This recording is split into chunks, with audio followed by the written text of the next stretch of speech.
बिस्मिल्लाहिर्रहमानिर्रहीम। मैं यहया जान, असिस्टेंट प्रोफेसर ऑफ फिज़िक्स। आज मैं अगेन एक बड़ा अहम एमसीक्यू का लेक्चर लेकर आया हूँ, लेकिन ये हार्ड न्यूमेरिकल है। ये हार्ड एमसीक्यू है, ये मुश्किल एमसीक्यू है, इसमें डेटा इन्वॉल्व है।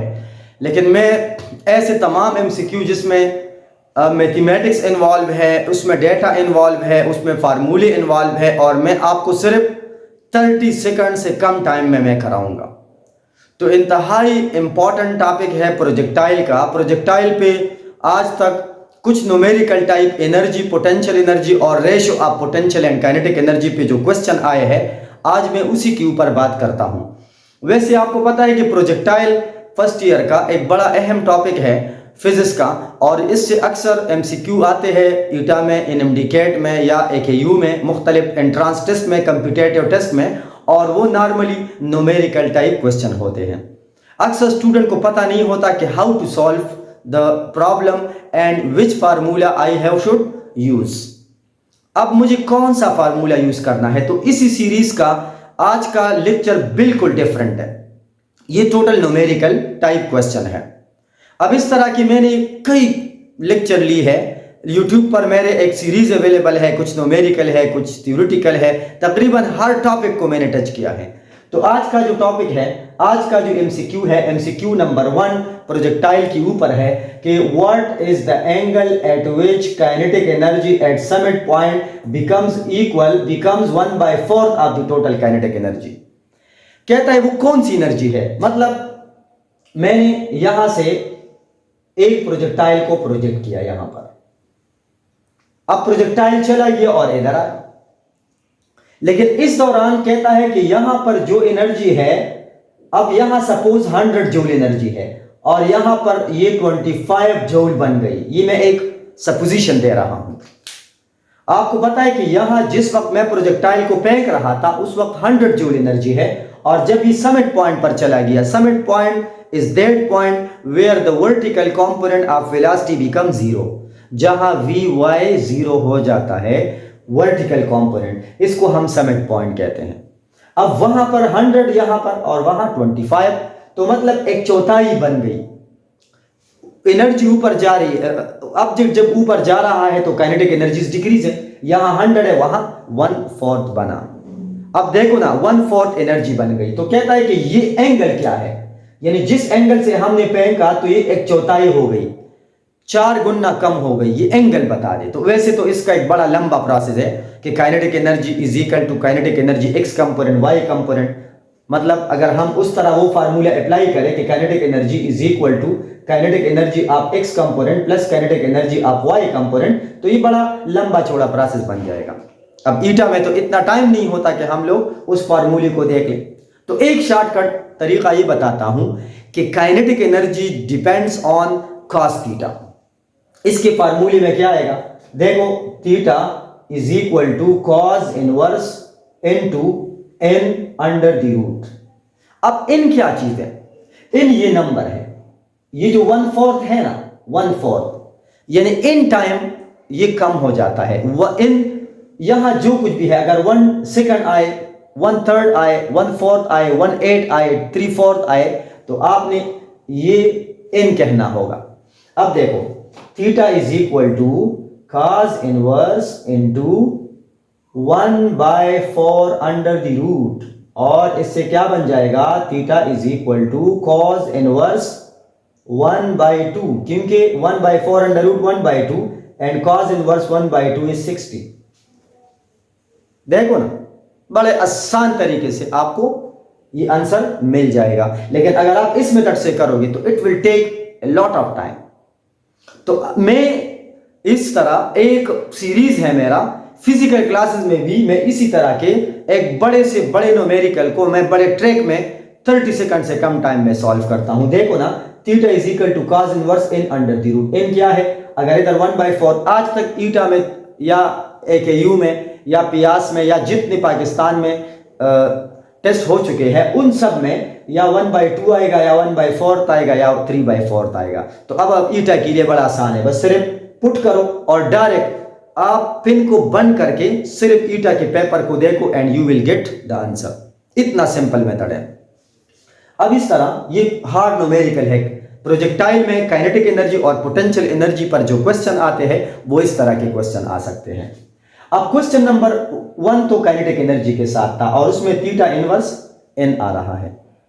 अब उसके बाद what is the angle, question number 2, what is the angle at which potential energy becomes 1/4 of the total potential energy।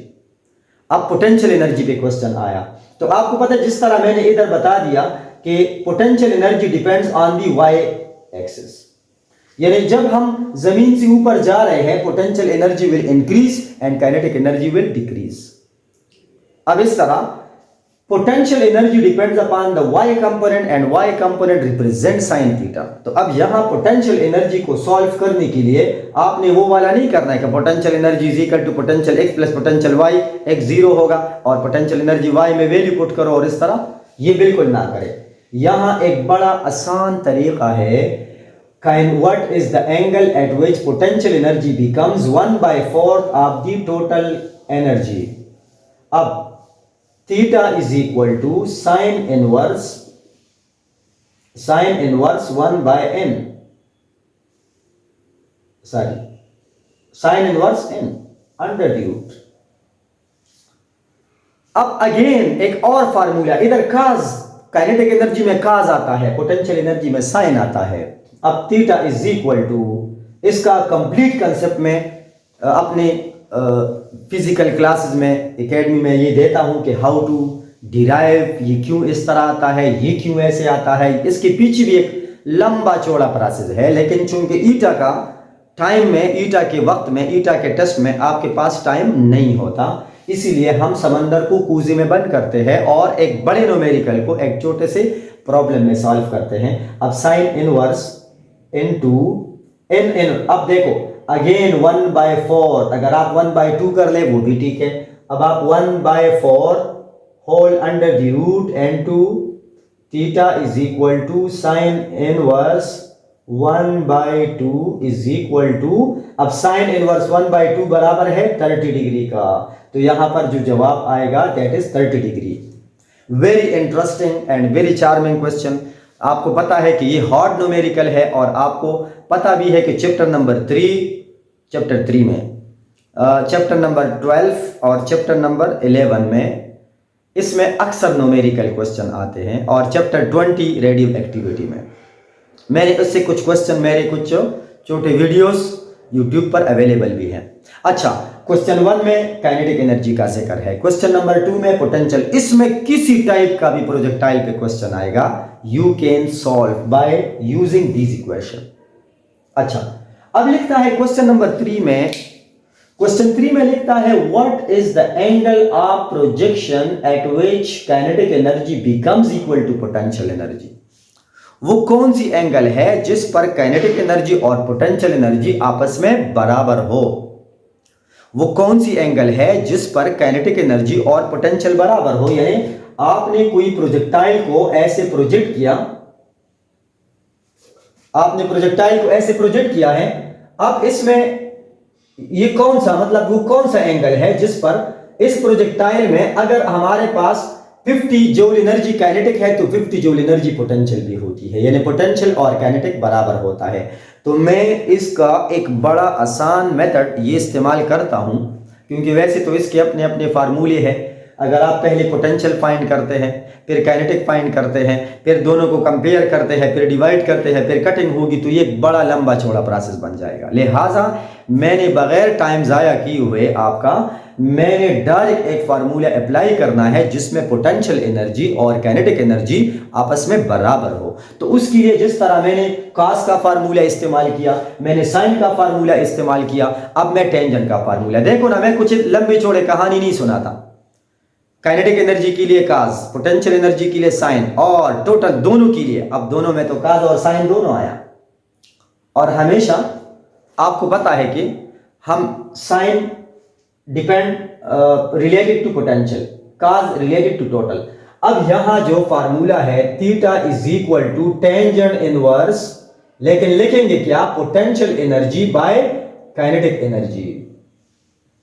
अब देखो ना, बड़े आसान बड़े इंटरेस्टिंग फार्मूले आज मैं लेकर आया हूं, क्योंकि इसके बाद भी मेरे सीरीज आ रहे हैं बड़े बड़े न्यूमेरिकल को आप सेकंड्स में कैसे करते हैं, आप छोटे सेकंड्स में आप फ्रिक्शन आप सेकंड में कैसे करते हैं। तो उसका तरीक़ाकार ये है कि आप theta is equal to tangent inverse. अब सपोज अगर काइनेटिक एनर्जी 1 है और पोटेंशियल भी 1 है, दोनों बराबर है, तो क्या बन जाएगा, tangent inverse and 1, and tangent inverse 1 क्या है, 45 डिग्री, दैट वन। अब इसी तरह आपने देख लिया कि क्वेश्चन था कि वो कौन सी एंगल है जिस पर पोटेंशियल एनर्जी और काइनेटिक एनर्जी आपस में बराबर हो। तो मैंने क्या कर दिया, मैंने theta is equal to tangent inverse potential energy by kinetic energy, ये मैंने इक्वल बना लिया। मैंने ये लिखा कि पोटेंशियल एनर्जी और काइनेटिक एनर्जी दोनों बराबर है, तो मैंने एज्यूम किया 1 1 के बराबर लिया, आप 10 10 के बराबर ले ले, आप 20 20 के बराबर ले ले, ये आखिर में कट जाएगा, 1 आएगा, और टेंजेंट इनवर्स 1 ट्रिग्नोमेट्रिक टेबल में ये 45 डिग्री के बराबर है। इस तरह के हार्ड क्वेश्चन के लिए मेरे साथ इसी चैनल फिजिक्स विद प्रोफेसर यहया जान पे रहिएगा। और इसके अलावा भी आप अगर मेरा ये टाइमलाइन वगैरह देख ले तो उस पर मैंने बहुत ज़्यादा लेक्चर MCQ की दी हुई है, अगर आप वो सारे देख लें, स्टडी कर लें, तो उसमें मुख्तलिफ ट्रैक और मुख्तलिफ फार्मूले आपको मिल जाएंगे। Thank you very much.